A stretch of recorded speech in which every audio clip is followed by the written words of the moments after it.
Muraho neza abakunzi b'inyurabwenge nyarwanda. Uyu munsi tugiye kumva inkuru y'ikirura n'umwana w'intama. Umwana w'intama yarashotse, ako kanya haza ikirura cyaburaniwe. Cyuka ko gatama inabi. Ikirura, urabona ngo urantobera amazi? Ubwo bugabo wihaye urabuzira. Umwana w'intama aramusubiza ati, Nyagasani ntundenganye, dore aho nibereye hepfo hano, ushatse kunywa wanywa ayo ya ruguru. Sinazanywe no kugutobera amazi kandi singuteye cyugazi na gato. Ikirura kiramusubiza ati, wayatobye, ziba, n'undi mwaka warantutse. Umwana w'intama aramusubiza ati, nkagutukane kandi nari ntaravuka, ko n'ubu nduzi ndi kwibere. Ikirura kiramusubiza kiti, niba atari wowe ndi mukuru wawe. Umwana w'intama aramusubiza ati, mukuru wanjye ntawe ngira, navutse njyenyine. Ikirura kiti, nuko rero ubwo ni mwene wanyu, dore ko mwese mu nzira. Oya ye, kereka nihoreye. Nuko ikirura cyegera ko gatama kiragashikuza, kikajyana mu ishyamba kirakarya. Ugushungura nta kuburamo inkumbi. Bivuze ko n'ubundi ushaka kukwiyenzaho ntiyabura icyo akwiyenzaho.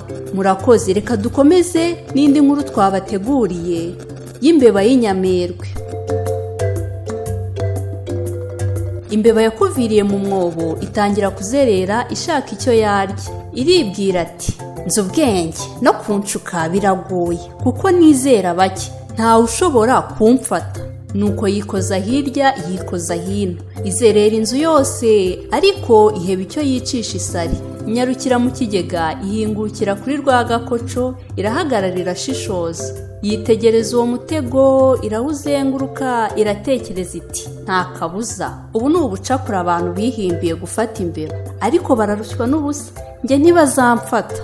Nuko ihanga ijisho kuri wa mutego, ibona hariho umubumbe w'urugimbu utemba ibinure. Iti, nta kabuza, dore ikizakora ku mbeba, dore akaryoshye bavuze, ninkoraho biraba bishize. Ibyo ari byo byose ariko sinabura kurwegereza utuzuru ngo ninukirize, kuko ruhumura neza. Nuko imbeba yomboka buhoro buhoro yegera Rwagakoco. Imbeba yewe iratekereza iti, mbega ukuntu abantu bagira ubwenge buke, bibwira ko nakora kuri ririya shyano, henga nzunguruke ndetse ndibuze kugera kuri ruriya rugimbu ntacyo mbaye rwose. Nuko imbeba irasotasota, itera udutambwe duto, sinzi yuko yakomye ku mbarutso, igiye kumva ngo kocu, ifatwa mu bujana.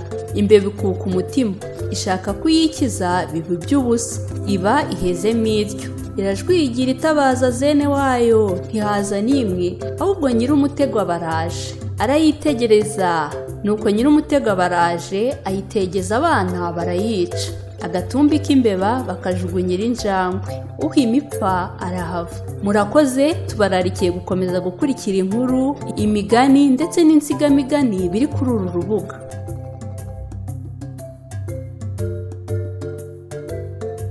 Muraho neza abakunzi b'inyurabwenge nyarwanda.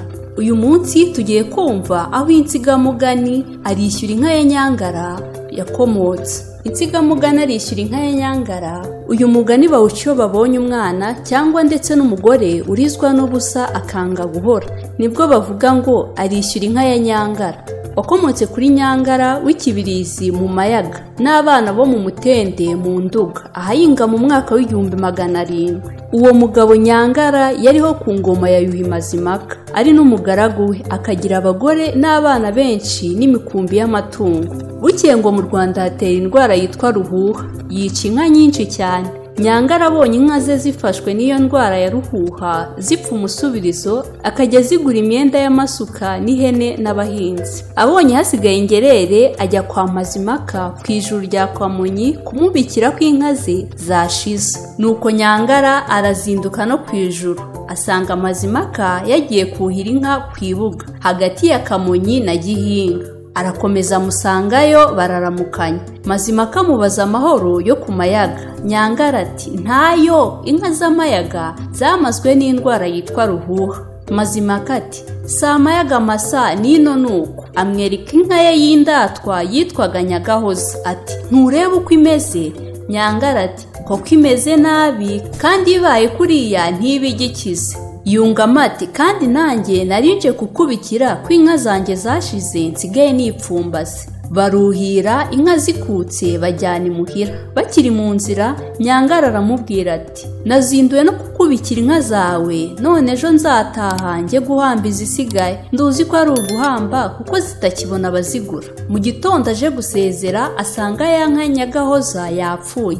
Mazimaka yiyunamiriye mu kababaro kayo. Nyangara atinya kumusezeraho arasiba. Ubwo Mazimaka ahamagara Abambogo abaha Nyagahoza barayibaga barya inyama ngo bazamwishyura abahinzi. Nyagahoza imaze kugurwa Nyangara abona gusezera ati ndagiye ndamiye iby'iwanjye bicika. Asubira iwe Kibirizi. Agezeyo asanga inka ye y'imbyeyi yapfuye. Arayibungira mu Banyamayaga barayanga kuko bari barahaze inyama z'inka zishwe na ruhuha. Inyama arazibika. Bukeye abona abana benshi baturutse mu mutende wa Gasoro bajya gusenya inka. Ababazi iwabo bati iwacu ni mu mutende wa Gasoro. Nyangara ati uwabaguriza inyama mukazamuhingira mwabyemera.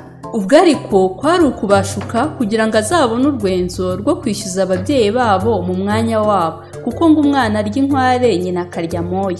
Abana barishima ati jya kuziduha. Nyangara arabajyana arazibagabanya arabahambirira barataha. Bageze iwabo ababyeyi bababaza aho bavanye inyama. Abana bati tuzigurijwe na Nyangara w'Ikibirizi ngo tuzamuhingire. Iwabo bati muzamuhingira buryo ki ko mutaramenya guhinga? Biboyayo bararya biracwedeka. Ngo haceho iminsi Nyangara ajya mu mutende kubaririza iwabo w'abo bana ngo bamwishyure.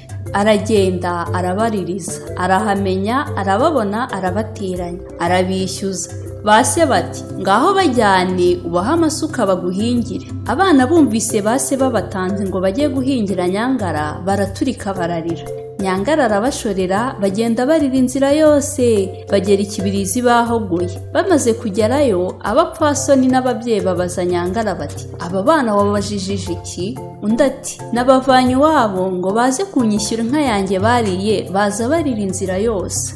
Ababyeyi baramutwama bati bareke bagende, ibyo ni ubugome. Bati amarira yabo arakwishyuye. Nyangara arabareka baranataha ariko bagenda bakirira. Biba bityo inkomoko y'iyo bumvise umwana urizwa n'ubusa agahogora bati arishyura inka ya Nyangara, ndetse n'abagore babibagerekaho kuko ubwo Nyangara yajyanaga abana barira ba nyina nabo barizayo kwarika kubw'agahinda k'urubyaro rwabo. Ya nka ya Mazimaka nayo rero Abambogo bariye bakomeza kuyishyura bamuhingira ku ijuru rya Kamonyi. Amaze no gutanga babashyira mu rugo rw'umuterekero rukabamo umuja, Abambogo bakamuhingira. Byagejeje mu mwaka w'1927 bigarukiraho umuja Nyangore wari uri muri urwo rugo rw'umuterekero wa Mazimaka amaze kurongorwa n'umuhungu witwaga Kabarisa wo mu Marangara. Bitewe n'ubukristu ni naho urugo rwo kwijuru rwagarukiye. Abambogo bareka kwishyura Nyagahoza, ariko nabyo biracyibukwa. Iyo babonye umuntu ukoreshwa gahato kataretse baravuga ngo aracyishyura Nyagahoza. Naho abana bo baracyishyura inka ya Nyangara kuzagera ku mpera y'isi. Kwishyura inka ya Nyangara ni ukurizwa n'ubusa kw'abana kwishyurira gahato. Murakoze, tubararikiye gukomeza gukurikira inkuru, insigamigani ndetse n'imigani biri kuri uru rubuga.